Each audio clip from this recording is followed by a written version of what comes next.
Pascal Popelin, bonjour. Bonjour. Vous êtes avec nous, vous êtes député socialiste, porte-parole du groupe PS sur ce projet de loi état d'urgence. Alors, ce projet de loi vise à élargir l'état d'urgence. Est-ce qu'il sera mieux adapté, notamment à la menace terroriste ? Il ne vise pas à élargir, il vise simplement à permettre, une fois que le Conseil des ministres ait décidé dans la nuit de vendredi à samedi dernier, l'état d'urgence, comme c'est sa prérogative pour un maximum de 12 jours, de le prolonger pour une durée maximale de 3 mois. Et puis, à cette occasion, puisque de toute façon, pour cette prolongation, il fallait voter une loi, on en a profité pour rapidement toiletter ce qui, dans le texte écrit Donc par c'était la Edgar loi de Faure en 1955 qui 1955, était un peu datée. au moment des événements d'Algérie, puisque c'était même pas encore la guerre d'Algérie à ce moment-là, évidemment qu'on prenait un certain nombre de dispositions, où il manquait des dispositions. On a cité dans le reportage l'exemple de l'informatique. Oui, il n'y avait pas On ne pouvait pas d'ordinateur, saisir ni d'ordinateur téléphone portable. Alors chez les aujourd'hui, vous personnes. pourriez faire une perquisition, mais vous ne pourriez pas saisir les contenus d'ordinateur. Autant dire que dans les situations auxquelles nous sommes confrontés, ça ne sert à rien. Il y a aussi, on ne le dit pas assez, depuis 60 ans, et c'est fort heureux, dans le droit, des garanties supplémentaires qui sont données aux gens qui font l'objet de mesures coercitives. Et donc, il faut pouvoir les insérer dans notre droit pour tenir compte de la jurisprudence de la Cour européenne des droits de l'homme et tout un tas de dispositifs qui ont Mais été vous ne faits. reconnaissez pas d'adaptation à une menace plus particulièrement terroriste quand on voit un régime d'assignation à résidence élargi à toute personne qui porte atteinte à la sécurité ou à l'ordre public, ou la dissolution de certains groupements qui portent atteinte également à l'ordre public ? Alors, il y a deux choses. Sur les assignations à résidence, c'est simplement un toilettage, effectivement, pour correspondre à la situation. Sur les dissolutions, vous avez raison, là, il y a une disposition nouvelle dans le droit, parce que même s'il existe déjà un certain nombre de procédures qui ont été engagées, comme l'a dit le ministre dans votre reportage, hier en commission, ces procédures sont longues. Et nous voyons bien dans la situation, d'ailleurs nos concitoyens parfois ne comprennent pas que ça n'aille pas plus vite. L'état d'urgence, et ça permet que justement des d'agir décisions plus ne vite. soient pas prises. Voilà, ça permet d'agir rapidement dans un temps limité pour faire face à une situation particulière. Qu'est-ce que vous visez C'est particulièrement ? Est-ce que ce complètement, sont les groupes salafistes ? Bernard Cazeneuve, Manuel Valls ont indiqué qu'ils souhaitaient la fermeture de mosquées salafites, l'expulsion d'imams Moi, je ne dirais, radicalisés. je ne prononcerai ni le mot mosquée, ni le mot salafiste, même si, naturellement, on n'est pas naïf et on sait qu'il y en a qui sont concernés, mais je ne ferai pas un lot. Je dis que le problème, il se pose sur toutes celles et tous ceux, où qu'ils soient, dans un lieu de culte, ou dans une association, ou dans un pseudo-groupement, qui, à un moment donné, profèrent des valeurs de haine, profèrent des enseignements ou prônent des choses qui sont contraires aux valeurs de la République. Et là, il faut que nous ayons les outils. En période normale, ce sont des outils procéduraux qui durent un temps relativement long. Il faut que dans la période, nous ayons la possibilité de réagir vite. Et c'est l'intention du gouvernement, c'est l'intention du ministre. Et les parlementaires donneront cette possibilité au gouvernement parce que je pense que c'est nécessaire et que c'est attendu par nos Et compatriotes. c'est pour ça que le texte sera débattu dès ce matin, 9h30, dans l'hémicycle. Est-ce qu'il pourrait y avoir des ajouts à ce texte dans l'hémicycle éventuellement ? Des On a travaillé modifications ? dans l'urgence sur un texte qui concerne l'urgence, ce qui n'est pas anormal. Donc, bien évidemment, un texte présenté en Conseil des ministres dont nous avons eu la version définitive hier à 12h30 pour une commission à 16h30, un texte dont nous souhaitons que nos collègues sénateurs puissent l'adopter exactement dans les mêmes termes que ceux dans lesquels nous allons l'adopter nous-mêmes en fin de matinée.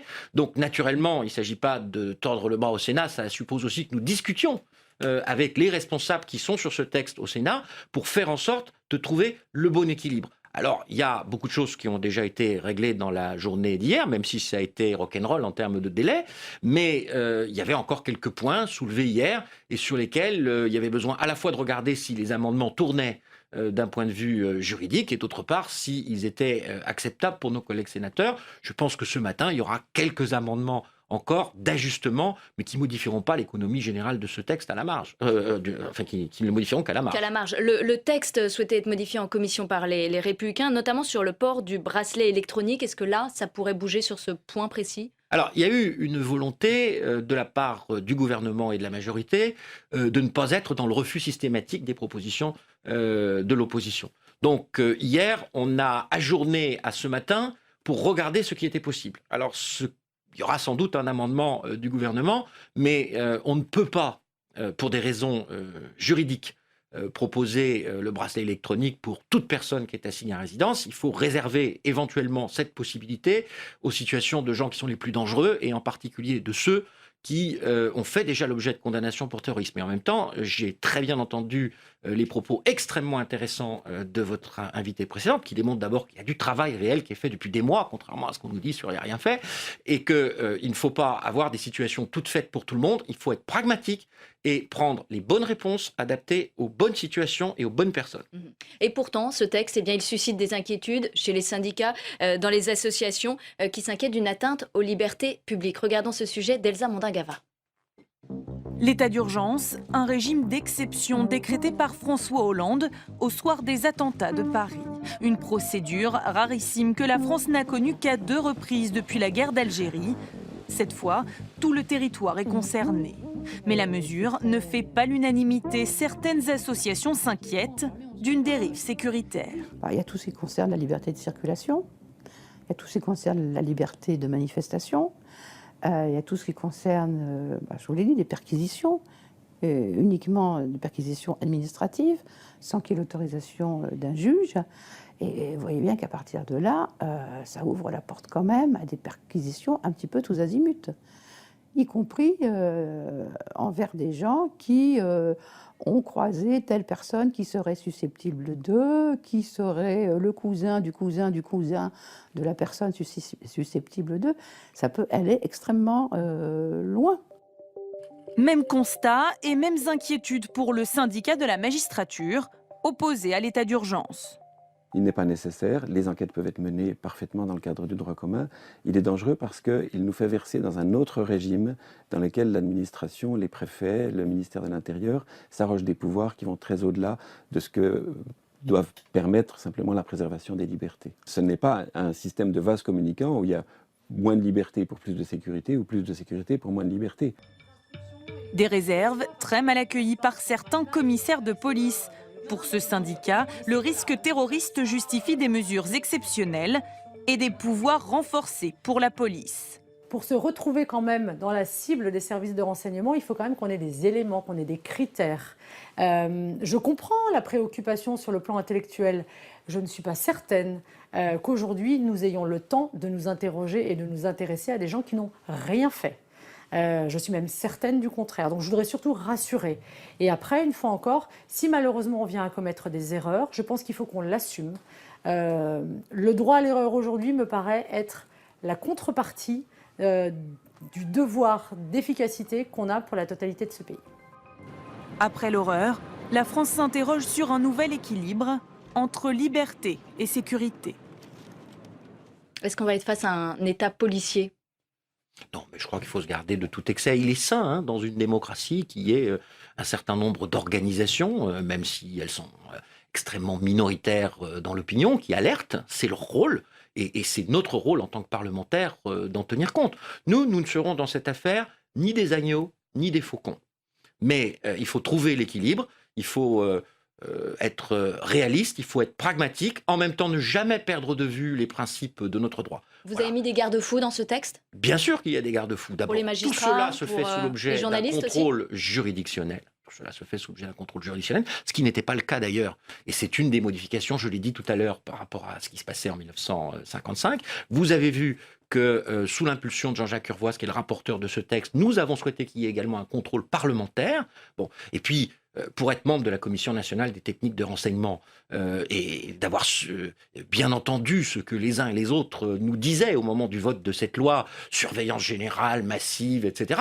Je veux dire, moi, maintenant, je fais partie d'une instance qui sait exactement qui, quoi, comment. Et donc, je peux, sans rentrer dans les secrets... Est-ce qu'il y a eu des failles, justement, puisque vous savez qui, quoi, comment ? Mais non, comment voulez-vous... les services de renseignement n'ont jamais prétendu être en situation de pouvoir éviter toute difficulté. Il y a malheureusement, il faut que nous l'admettions, surtout quand on a une menace élevée comme ça, des coups qui sont imparables.